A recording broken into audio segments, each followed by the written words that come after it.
ஆண்டவராகிய இயேசு கிறிஸ்துவின் அருமையான பரிசுத்த நாமத்திலே உங்கள் ஒவ்வொருவரையும் வாழ்த்துகிறேன். அருமையானவர்களை, மீண்டுமாக இன்றைய நாளிலே இந்த மலை பிரசங்கம் பாகம் 2 உங்கள் ஒவ்வொருவரையும் அன்போடு அழைக்கிறேன். இயேசுவின் நாமத்திலே வாழ்த்துகிறேன், வரவேற்கிறேன். இயேசு கிறிஸ்து 2000 ஆண்டுகளுக்கு முன்பாக ஒரு மலையிலே ஏறி அங்கே தன்னுடைய சீடர்களுக்கும் அது மாத்திரமல்ல அங்கே கூடி வந்திருந்த ஜனங்களுக்குமாக இந்த மலை பிரசங்கத்தை ஆண்டவர் பிரசங்கித்தார். இதே விதமாய் இன்றைக்கு ஆண்டாண்டு காலமாக தேவனுடைய இந்த மலை பிரசங்கத்தின் ஊடாக அநேக ஜனங்கள் ரட்சிக்கப்பட்டு விடுதலையை பெற்று ஆத்ம விடுதலையை பெற்று சந்தோஷத்தை அடைந்து வருகிறதை நாங்கள் பார்க்கிறோம். அது மாத்திரமல்ல, நித்திய ஜீவனை அவர்கள் அடைய தங்களை ஆயத்தப்படுத்தி வெற்றியுள்ள வாழ்க்கை நடத்தி முடிப்பதற்கு இந்த மலை பிரசங்கம் அநேக விசுவாசிகளுக்கு நல்ல பலனை கொடுத்திருக்கிறது, நல்ல வழியாக அமைந்திருக்கிறது. அருமையானவர்களே, இந்த 2வது பாகத்திலே இந்த நாளிலே மத்தேயு சுவிசேஷம் 5வது அதிகாரம் 4வது வசனத்தை இந்த நாளிலே நாங்கள் தியானிக்க இருக்கிறோம். ஆமென். அதிலே துயரப்படுகிறவர்கள் பாக்கியவான்கள், அவர்கள் ஆறுதல் அடைவார்கள் என்று இயேசு பிரசங்கித்தார். ஆமென். துயரப்படுகிறவர்கள் பாக்கியவான்கள், அவர்கள் ஆறுதல் அடைவார்கள் என்று நாங்கள் வாசிக்கிறோம். அருமையானவர்களே, இந்த பாக்கியவான்கள் என்றால் என்ன? பாக்கியம் என்றால் என்ன? இந்த மலைப்பிரசங்கத்தின் ஊடாக இந்த மலைப்பிரசங்கத்தை நல்ல நெறியாக நம்முடைய வாழ்க்கையிலே நாங்கள் கடைபிடிக்கும் போது நாங்கள் பாக்கியவான்கள் ஆகிறோம் என்று வேதம் சொல்லுகிறது. யாரு பாக்கியவான்கள்? இந்த பாக்கியவான்கள் என்றால் அதனுடைய உண்மையான அர்த்தம் என்ன என்பதை நாம் முதலில் அறிய வேண்டியவர்களாக இருக்கிறோம். ஏனெனில் மலைப்பிரசங்கம் மனுஷர்களை, ஆசீர்வாதம் இல்லாத மனுஷர்களை தேவனிடத்திலே கொண்டு சென்று அவர்களை பாக்கியவான்களாக மாற்றுகிறது. இந்த பாக்கியவான்கள் என்ற வார்த்தைக்கு கிரேக்க பதத்திலே மக்காரியோஸ் என்ற ஒரு வார்த்தை பாவிக்கப்பட்டிருக்கின்றது. மக்காரியோஸ் என்ற இந்த வார்த்தையின் பொருள் பாக்கியம் என்பது அதனுடைய அர்த்தமாகும். இந்த மூலப்பொழியின்படி அருமையானவர்களே, இந்த வார்த்தைக்கு கொடுக்கப்பட்டிருக்கிற விளக்கம் என்னென்று சொன்னால், முதலாவது ஆசீர்வாதம், 2வது அதிர்ஷ்டம், 3வது சந்தோஷம், 4வது ஒவ்வொரு நாளும் மனுஷர்களுக்கு கிடைக்கிற விடுதலை. ஆமென், அல்லேலூயா.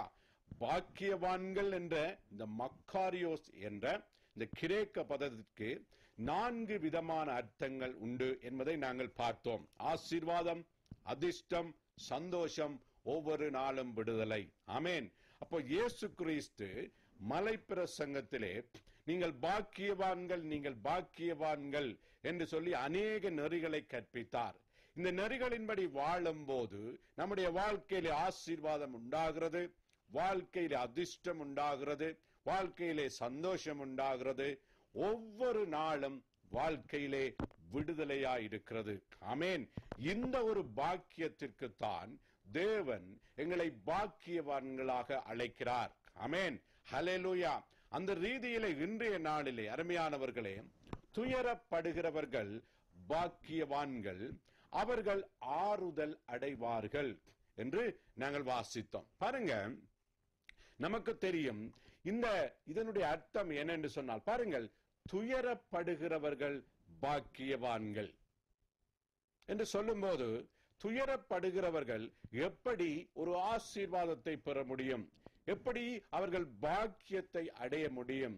எப்படி அதிர்ஷ்டத்தை, சந்தோஷத்தை, ஆசீர்வாதத்தை, ஒவ்வொரு நாளும் விடுதலையை எப்படி இவர்கள் அடைய முடியும் என்று இந்த நாளிலே நாங்கள் சிந்திக்க இருக்கிறோம். பாருங்கள், இந்த மரண வேளையில் ஒரு அன்பானவரை இழந்தவரின் துயரம் என்பது இதற்கு பொருள்படுகிறது. அருமையானவர்களே, இந்த மூலை பாஷைகளின் அர்த்தப்படி, அதாவது துயரப்படுகிறவர்கள் பாக்கியவான்கள் என்று பார்க்கிறோம்.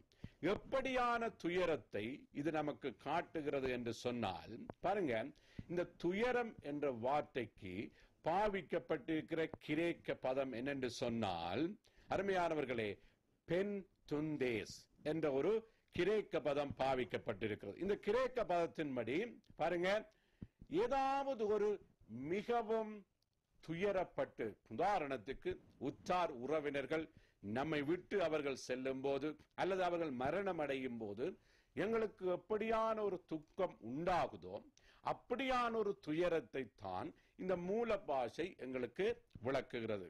அப்படியாயின் இன்றைய நாளின் கேள்வி பாருங்க, நம்முடைய உற்றார் உறவினர்களை விட்டு நாம் எவ்வளவு வேதனையிலும் துன்பத்திலும் ஆழ்ந்திருக்கிறோமோ அப்படியானவர்கள் பாக்கியவான்கள், அப்படி துயரத்திலே இருக்கிறவர்கள் பாக்கியவான்கள் என்று இயேசு பிரசங்கித்தார் தன்னுடைய மலர் பிரசங்கத்திலே.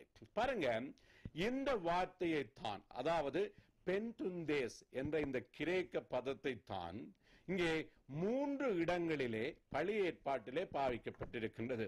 இந்த பழைய ஏற்பாட்டிலே கிரேக்க பாசை பதத்தின்படி பென்துந்தேஸ் என்ற வார்த்தை பாவிக்கப்பட்டிருக்கிறது. நமக்கு தெரியும், புதிய ஏற்பாடு கிரேக்க பாஷையிலிருந்து நேரடியாக மொழிபெயர்க்கப்பட்டது. பழைய ஏற்பாடு எபிரேய பாஷையிலிருந்து மொழிபெயர்க்கப்பட்டது, எபிரேய பாஷையிலே எழுதப்பட்டது நமக்கு தெரியும்.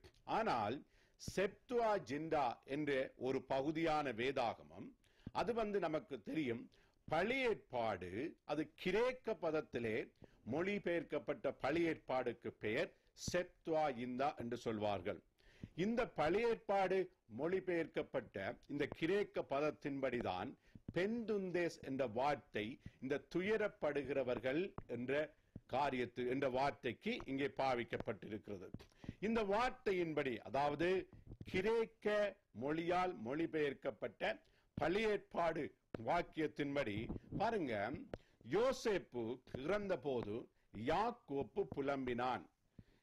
யோசேப்பு இறந்தபோது யாக்கோப்பு புலம்பினான் என்பதற்கு இந்த கிரேக்க பதம் தான் பாவிக்கப்பட்டிருக்கிறது. அது மாத்திரமல்ல, சாராள் இறந்த போது ஆபிரகாம் அழுதான், அதற்கு கூட இந்த ஒரே கிரேக்க பதம் தான் பாவிக்கப்பட்டிருக்கிறது. அது மாத்திரமல்ல, மோசே மரித்த போது இஸ்ரவேல் ஜனங்கள் அழுது புலம்பினார்கள், அதற்கு கூட இந்த கிரேக்க பதம் தான் பாவிக்கப்பட்டிருக்கிறது. நாங்கள் பார்க்கிறோம், ஆதியாகமம் 37வது அதிகாரம் 34 வசனத்திலே தன் வஸ்திரங்களை கிழித்து தன் அறையில் இரட்டு கட்டி கொண்டு அநேக நாள் தன் குமாரனுக்காக துக்கித்துக் கொண்டு இருந்தான். அவனுடைய குமாரத்திகள் எல்லாரும் அவனுக்கு ஆறுதல் சொல்ல வந்து நின்றார்கள். ஆனாலும் அவன் ஆறுதலுக்கு இடம் கொடாமல், நான் துக்கத்தோட என் குமாரனிடத்தில் பாதாளத்தில் இறங்குவேன் என்றான். இவ்விதமாய் அவனுடைய தகப்பன் அவனுக்காக அழுது கொண்டிருந்தான். யோசேப்பு இறந்த போது யாக்கோப்பு புலம்பினதை பார்க்கிறோம். பாருங்க, சாராள் இறந்த போது ஆபிரகாம் புலம்பி அழுதான். ஆதியாகமம் புஸ்தகத்திலே 23வது அதிகாரம் 2வது வசனத்திலே, கானான் தேசத்திலுள்ள எபிரோன் என்னும் கிரியாத் அர்பாவிலே சாராள், அப்பொழுது ஆபிரகாம் வந்து சாராளுக்காக புலம்பி அழுதான் என்று நாங்கள் வாசிக்கிறோம். இங்கே ஆபிரகாம் புலம்பி அழுத போதும், அவன் துக்கத்திலே இருந்து துயரப்படுகிற போதும் இங்கே அதே வார்த்தை பாவிக்கப்பட்டிருக்கின்றது. மோசே மரித்த போது இஸ்ரவேல் ஜனங்கள் அழுது புலம்பினார்கள்.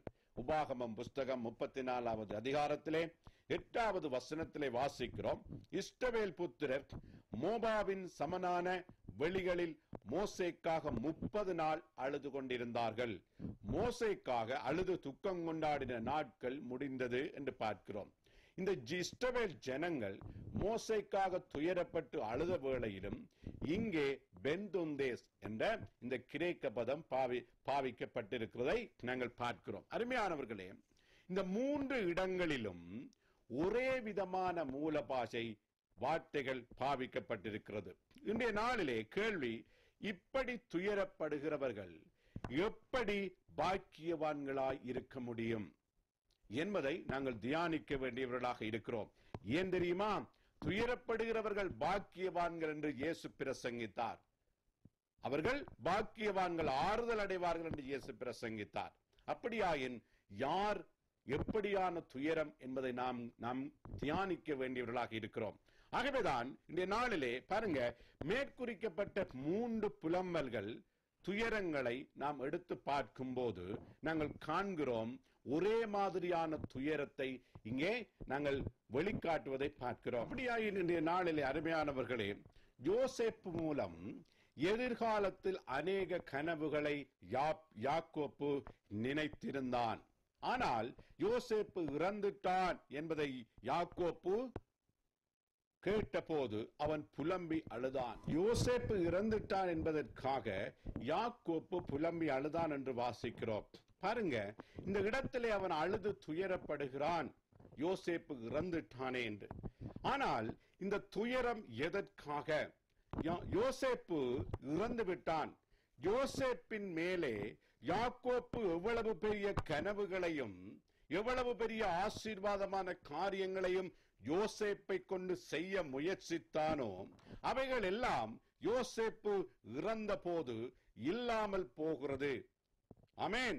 ஆகவேதான் பார்க்கிறோம், யாக்கோப்பு துயரத்திலே ஆழ்கிறான். நாம் நம்பி இருக்கிறவர்கள் அருமையானவர்களே, எங்களை விட்டு அவர்கள் மரிக்கும் போது நாங்கள் பார்க்கிறோம், அவர்கள் மேல் நாங்கள் வைத்திருந்த எல்லா நம்பிக்கையும் பாழாய் போகிறது. எங்களுடைய எண்ணங்கள், சிந்தனைகள், எதிர்பார்ப்புகள் எல்லாம் அவைகள் அழிந்து மடிந்து போகிறதை நாங்கள் காண்கிறோம். அப்படி நம்முடைய எண்ணங்கள், எதிர்பார்ப்புகள், சிந்தனைகள் எல்லாம் அப்படி இல்லாமல் மண்ணாய் போகும்போது எங்களுக்கு உள்ளத்திலே ஒரு பெரிய துயரம் ஏற்படுகிறது.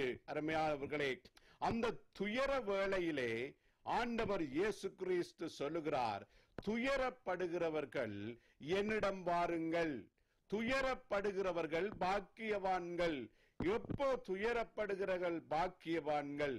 எல்லாவற்றையும் இழந்து நாம் நம்பியிருந்தவர்கள் நம்மை விட்டு சென்ற பிற்பாடு நமக்கு வேறு வழிகள், வேறு பாதைகள் இல்லையே என்று சொல்லும் போது இயேசு கிறிஸ்து சொல்லுகிறார், அப்படியான ஒரு காலகட்டத்திலே உன்னுடைய வாழ்க்கையிலே வந்திருக்குமாக இருந்தால் நீ என்னிடம் வா. அந்த துயரத்தோடு நீ என்னிடம் வா.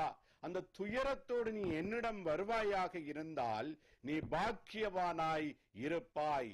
நீ துயரத்தோடு எல்லாரும் உம்மை கைவிட்ட போது, உன்னுடைய எதிர்பார்ப்புகள் எல்லாம் உன்னை விட்டு அது செத்து போன போது, உனக்கு யாரும் இல்லை என்ற போது நீ என்னிடம் வா. அப்போ நான் துயரப்படுகிற உன்னை பாக்கியவானாய் மாற்றுவேன், உனக்கு ஆறுதல் கொடுப்பேன் என்பதுதான் இயேசு கிறிஸ்து சொன்ன மலை பிரசங்கத்திலே, துயரப்படுகிறவர்கள் பாக்கியவான்கள், அவர்கள் ஆறுதல் அடைவார்கள்.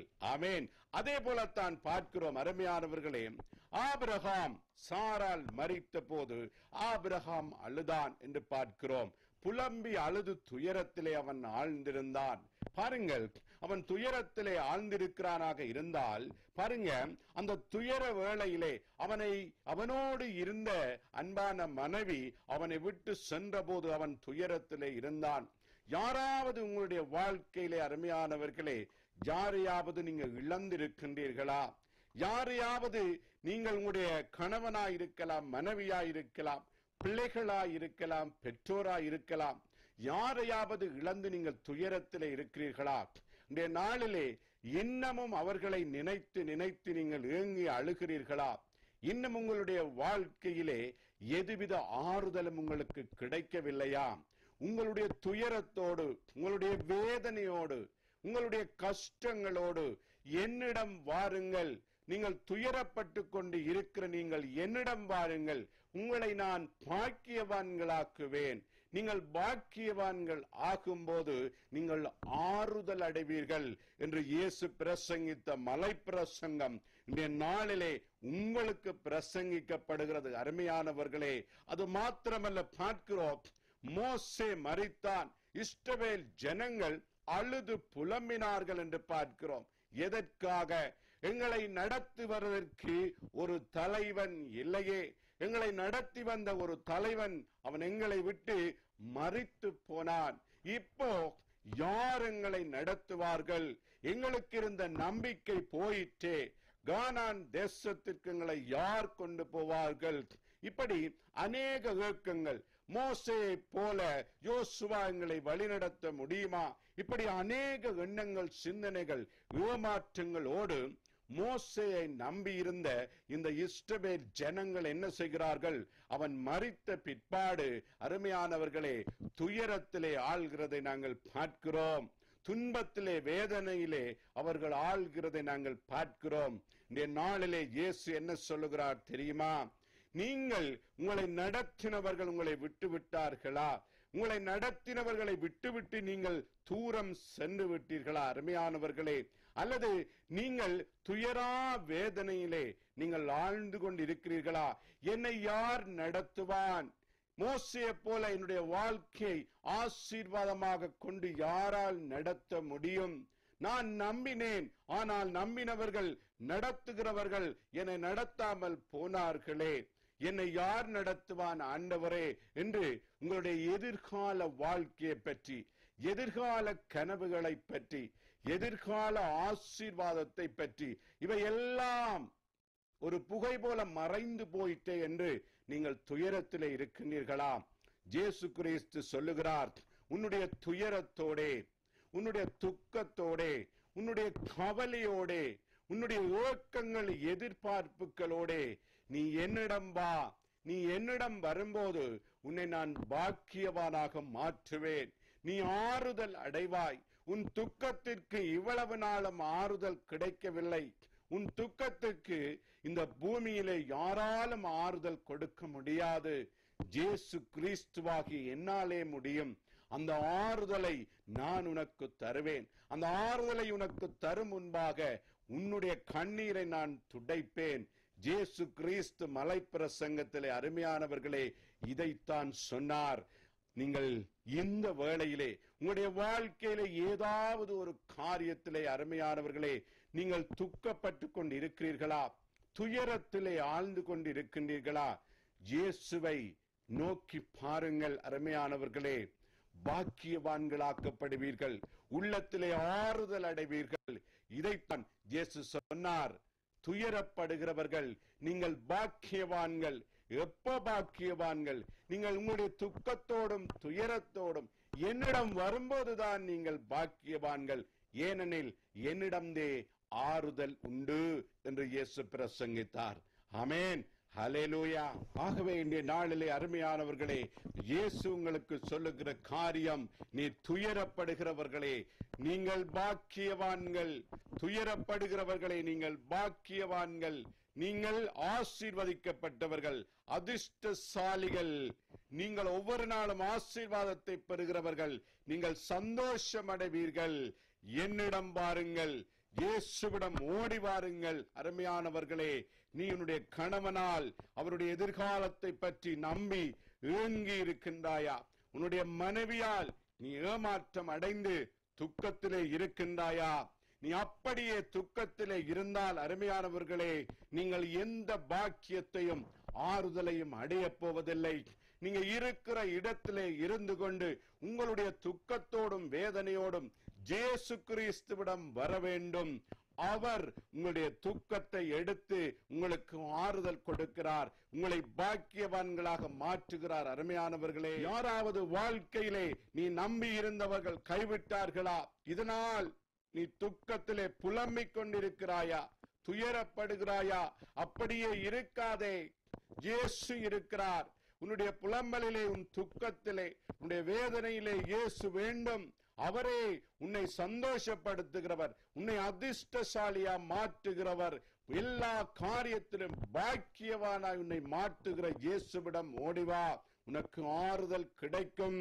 நீ பாக்கியவானாய் மாற்றுவாய். அருமையானவர்களே, இயேசு கிறிஸ்து உன்னை துக்கத்தோடு வரும்போது உன்னை கைவிடுவது இல்லை. இயேசு உன்னை கைவிட மாட்டார். புலம்பல்கள், துயரங்கள், வேதனைகள் உன் வாழ்க்கையிலே உண்டா? உங்களுடைய எல்லா வேதனைகளோடும் கஷ்டங்களோடும் துன்பங்களோடும் தாங்க முடியாமல் உங்களுடைய வாழ்க்கையிலே நீங்கள் உங்களுடைய வீட்டுக்குள்ளே இருந்து அருமையானவர்களே ஏன் உங்களை கெடுத்துக் கொள்ளுகிறீர்கள்? ஏன் உங்களை நோயாளிகளாக நீங்கள் மாற்ற வேண்டும்? எதற்காக வேதனைப்பட வேண்டும்?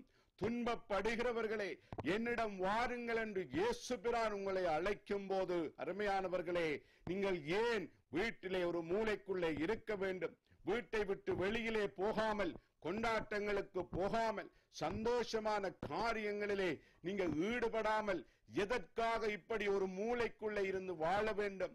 வெளியிலே போவதில்லை, ஜனங்கள் மத்தியிலே நீங்கள் போக விருப்பமில்லை. காரணம், உங்களுக்கு துன்பம் உள்ளத்திலே நிறைந்திருக்கிறது, வேதனைகள் நிறைந்திருக்கிறது, தோல்விகள் நிறைந்திருக்கிறது. இதனால் வெளியிலே போவது வெட்கம். வெளியிலே போக உங்களுக்கு உள்ளத்திலே விருப்பமில்லை. உங்களுடைய உள்ளத்திலே ஆவி அப்படியே மடிந்து போயிருக்கிறது. எல்லா ஆசைகளும் உங்களை விட்டு நீங்கி இருக்கிறது. வாழ வேண்டும் என்ற ஒரு ஆவல் உங்களுக்கு இல்லை. நீங்கள் அப்படியான துயரத்திலே இருக்கிறீர்களா?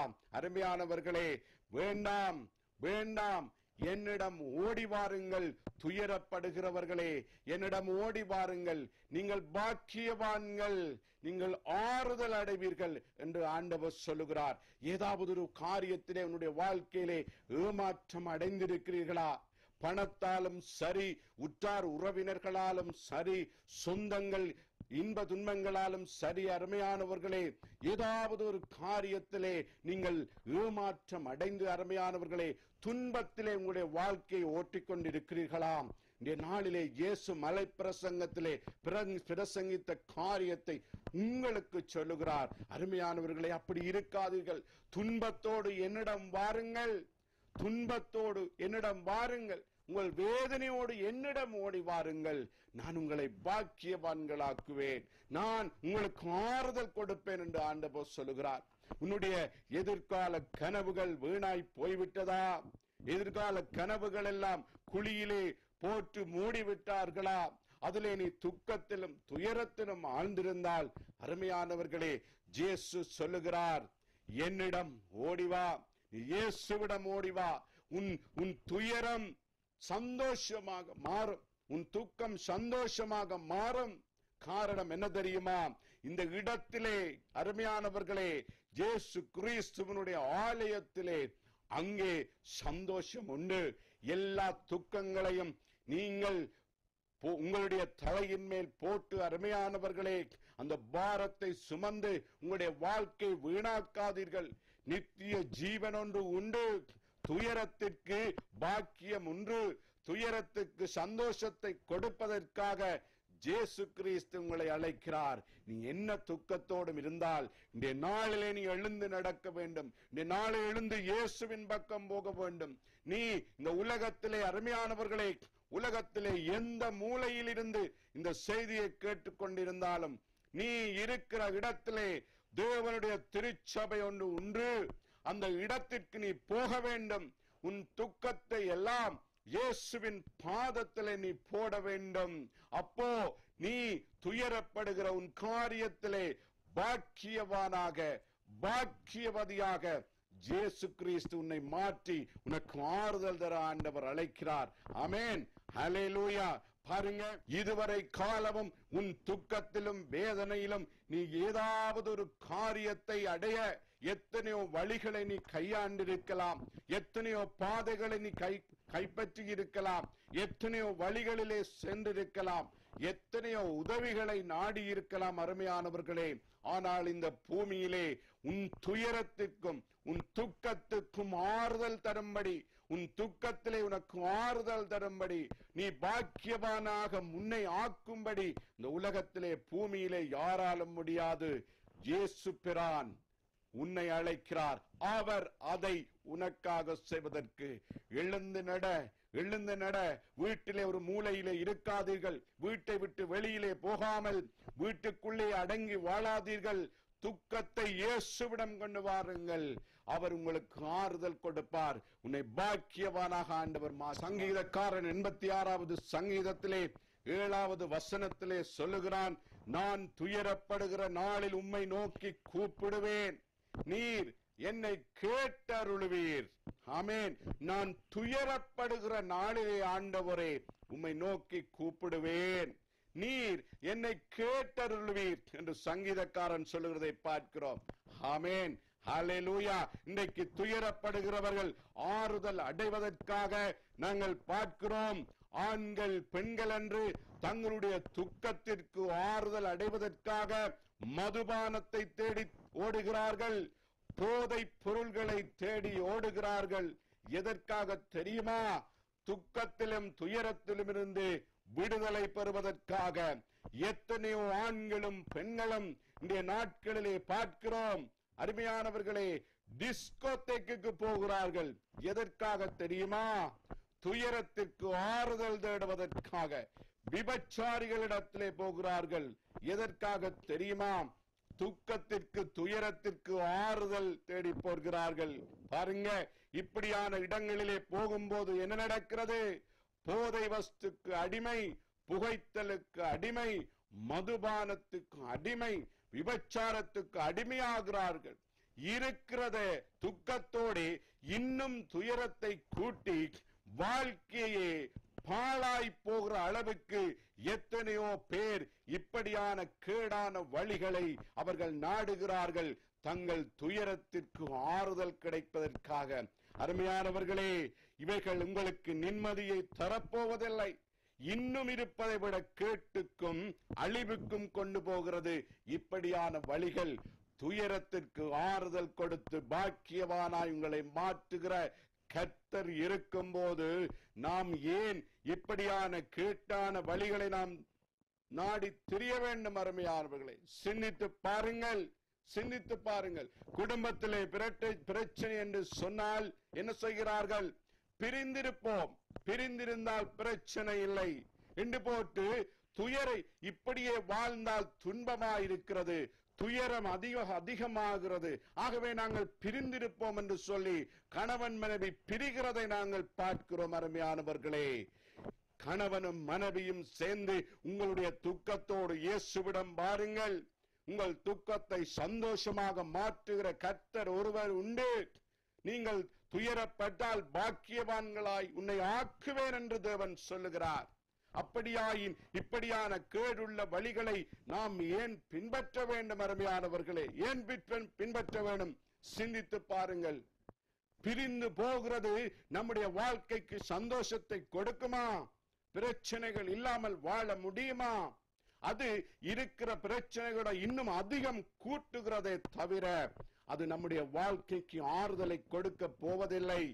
இயேசு சொன்ன மலை பிரசங்கத்திலே, துயரப்படுகிறவர்களே வாருங்கள் என்று சொன்ன ஆண்டவரிடம் உங்களை நீங்கள் கொண்டு வாருங்கள். அவரிடம் உங்களுடைய துக்கங்களை, துயரங்களை இயேசுவின் பாதத்திலே கொண்டு வாருங்கள். அருமையானவர்களே, அது மாத்திரமல்ல, நாங்கள் பார்க்கிறோம், துயரப்படுகிறவர்கள் 2 கிழமை 3 கிழமை 1 மாசம் விடுமுறைக்கு போகிறார்கள், நாடு விட்டு நாடு கடந்து. எதற்கு?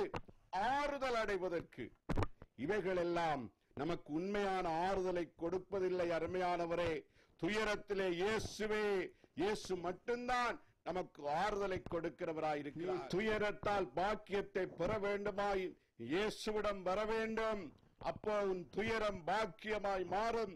ஏசாயா புஸ்தகத்திலே வாசிக்கிறோம், 61வது அதிகாரம் 3வது வசனத்திலே, சீயோனில் துயரப்பட்டவர்களை சீர்படுத்த, சீயோனிலே துயரப்பட்டவர்களை சீர்படுத்த, அவர்களுக்கு சாம்பலுக்கு பதிலாய் சிங்காரத்தையும், துயரத்திற்கு பதிலாக ஆனந்த தைலத்தையும், ஒடுங்கின ஆவிக்கு பதிலாய் துதியின் உடையையும் கொடுக்கவும் பிதா அவர் என்னை அனுப்பினார், ஆமேன் என்று இயேசு சொல்வதை பார்க்கிறோம்.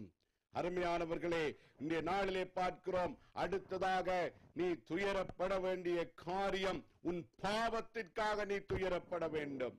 உன்னுடைய பாவம் தேவனோடு உனக்குள்ள உறவை பிரித்தது. உன்னுடைய பாவங்கள், அக்கிரமங்கள், இவைகள் எல்லாவற்றிற்குமாக நீ துயரப்படுகிறாயா? நீ துயரப்பட வேண்டும். நீ செய்தது பாவம், நான் செய்கிறது அக்கிரமம். நான் செய்கிற பாவத்திலே முதல் நான் பாவம் செய்யும் போது நான் பரத்திற்கு விரோதமாய் பாவம் செய்கிறேன்.